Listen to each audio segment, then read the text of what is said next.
Hi guys, and welcome back to the channel.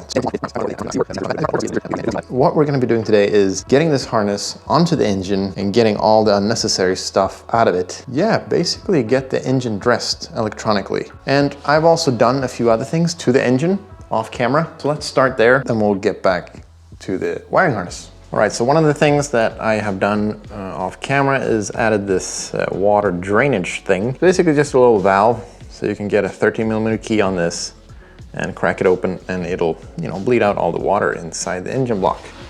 And it could also be used for filling, I guess. I don't know if Volvo has a special tool maybe fit on here to fill up the engine. But anyway, I put some Loctite on the threads and just tighten that one down. I've also been working a little bit on this engine with oil return line, but I have run into a little bit of an issue. And this piece right here should have been up here, but it's hitting the turbo here. And yes, it does fit if I put them the other way around, but I don't really like how that looks, because then the hose is gonna go like that. It looks a lot better if you turn around. I know it's hard to imagine it right now, but all right, so I'm just gonna go ahead and show you what I'm talking about. A little bit more work to be done with this, but I basically have, the general idea of it. So you see it's hitting right there. That is not good. I guess if you extended this a little bit, barely touching the threads, it would kind of work. And then you would have that piece right there. And you see that's pretty much straight. So yeah, there's something I'm gonna have to do something here. I'm not really sure how I'm gonna do it, but still got a little bit of figuring out to do. Maybe I'll just turn them around. I don't know. I'm not gonna keep this setup for too long anyway. It's basically just through MOT, so I don't know. Maybe I'm just overthinking it.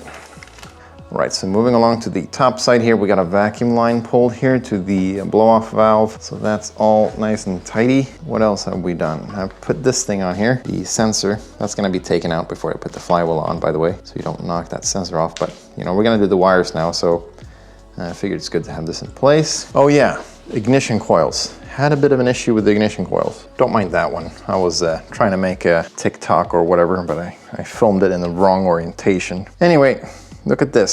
See that crack right there? Right down the middle there? That is not good. And every single coil has got it. I know it's probably hard to see in the camera, especially a GoPro, but yeah, these are all cracked, not good.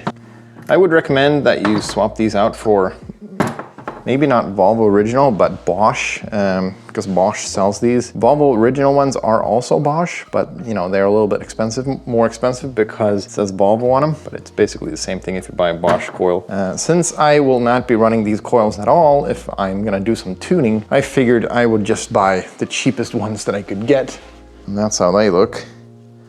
So these are, knockoff brand, nothing special really. They're basically just cheap. Anyway, so I'm gonna put these in right now to get through MOT, and if we wind up doing some tuning in the future, I am not gonna run this type of coil at all. I will have external coils that'll sit outside of the engine or outside of the cover here in order to get, enough cooling and stuff on them, and just run a short spark plug wire down into the hole instead. That way you can run like high efficiency, high voltage coils instead, like coils that are made for racing, and this is not made for racing. And we have this bracket right here, which I made to the, what's it called? Fuel rail. Here we have the stock injectors. I know, they are very dirty and filthy, not very pretty.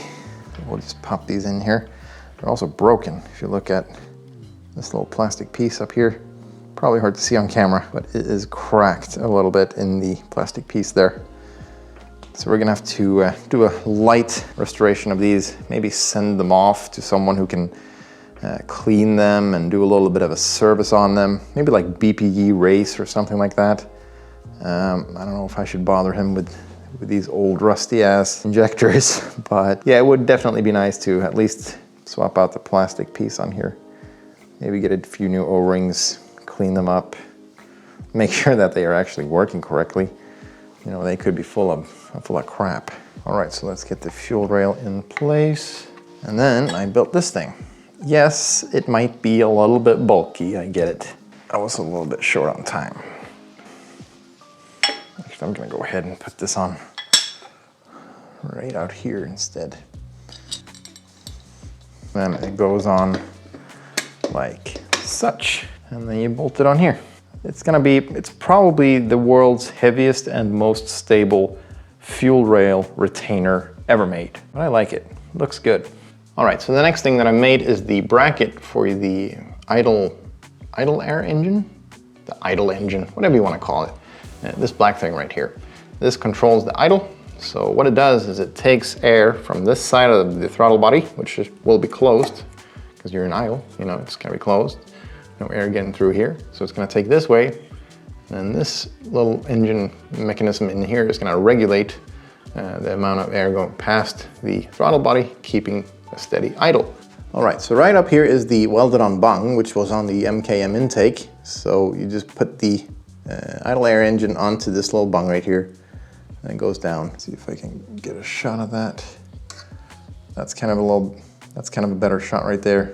It's made up of like a round stock of steel with a hole drilled in it, and then kind of a flange on both ends. There's a screw here, there's a metal bracket, and then there's this 45mm pipe holder holding onto the idle air engine.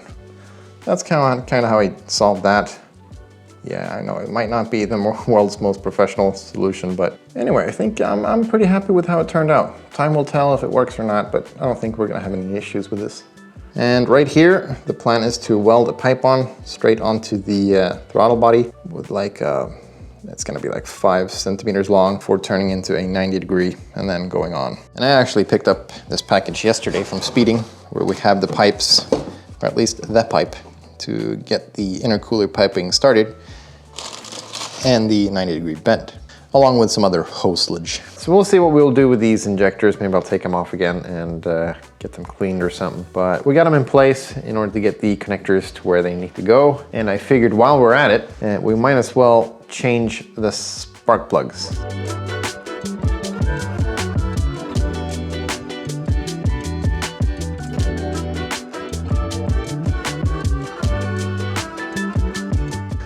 All right, so that's the coils in place. Now we only have a couple of things to do before we can start putting the wires on. And one of the first things are to put the temp sensor in, because I lost that one, so I bought a new one. Thread that one in there.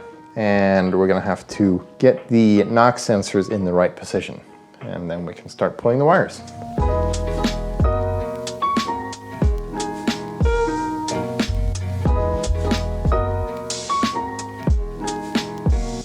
All right, so I twisted the NOx sensors there. That one is turned to the right, and that one back in there is turned slightly down to the left. Got those checked out, got them torqued down. So let's get started on cleaning out this wiring harness. All right, so I'm gonna go ahead and fast forward this for y'all, so you won't have to watch me do all this again, since we already did an episode on this.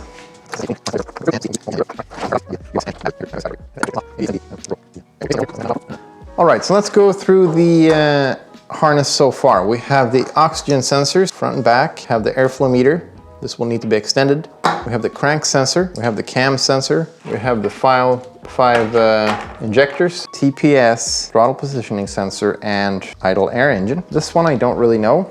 Maybe air condition pressure sensor. I don't know. It's plugged anyway, so we're not going to use it. These are the NOx sensors, front and back NOx sensors. We have a couple of grounds right here. This one goes to the alternator. Sorry, starter. And that goes up to the alternator. So those are connected.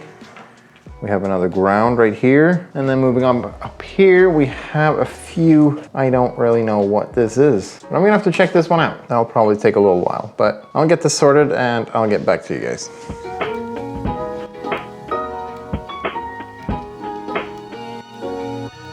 All right, so I'm sitting here editing the video and I realized I never came back to this little piece of the unidentified part of the wiring harness.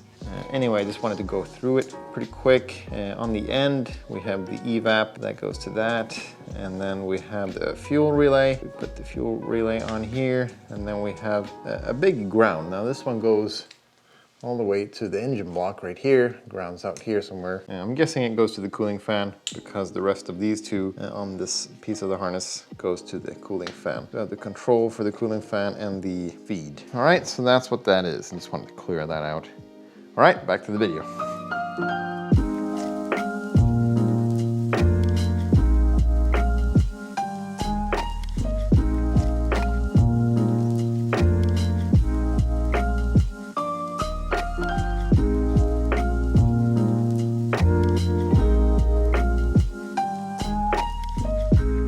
Alright guys, so we got quite a lot done. We definitely made a mess. Gonna get some connectors for these. I need to start editing this video out, that's why I'm deciding to cut this video right here. I would have liked to have everything tidied up and done, but at least we got the wires pulled. The extras on here are, you know, to the coil and plug system, the Jörgen box. We got those pulled, that's one. We got 6 new wires, and then we have a couple of new wires here for the temperature sensor.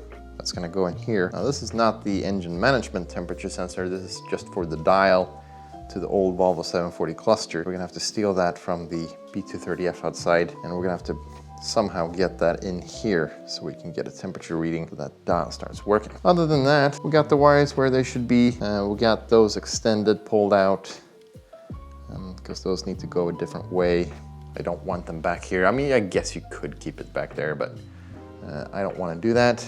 That's your own preference, however you want to do it. I've decided I want them to go a different way. So I took them out of the harness, I extended them out, pulled a little bit of extra length on these guys right here. And yeah, I mean, we'll carry on with this harness right here when we get the engine into the car. We'll do that side, because this is basically everything that we'll need to get it. There is a few things missing. Like we have the ground cable for battery and stuff like that, some tiny things, but we'll get to that. This is the general piece anyway. Anyway, I'm pretty happy with it. I just need to tidy things up, and yeah, I guess we'll do that in the next video. Ha det gött, hej!